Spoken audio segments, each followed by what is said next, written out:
राधे राधे दोस्तों।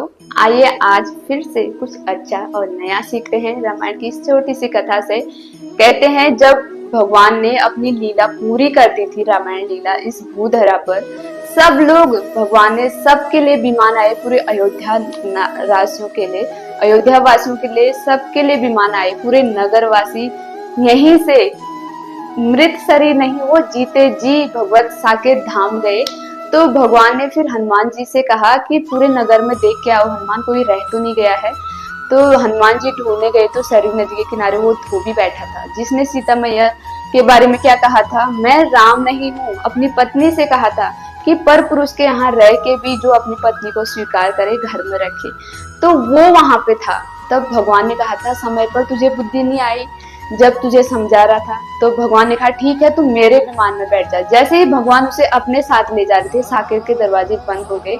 हमारी श्री जी और हमारी माता के बारे में जिसने इतने गंदे बातें करी और इतने अपशब्द उनके लिए बोले, उसे पहले आप भूतरा पे फेंको, क्योंकि जो द्वारपाल थे उन्होंने कहा आपका विमान आगे नहीं बढ़ेगा। तो भगवान ने कहा मुझे अंदर नहीं आने दिया। तब भगवान ने कहा ठीक है, तुम स्वर्ग में रहो। भगवान उसे स्वर्ग में ले गए अपने साथ। तो इंद्र ने कहा इसके लिए यहाँ स्थान नहीं है, इस अपराधी के लिए यहाँ स्थान नहीं है। उसके बाद भगवान ने कहा ठीक है, तुम नरक में रहो, तुम्हें कम यातनाएं होंगी, कम पीड़ाएं होंगी, मैं बोल दूंगा यमराज। राज के यहाँ ले गए और यमराज ने कहा यहाँ भी इसके लिए कोई जगह नहीं है।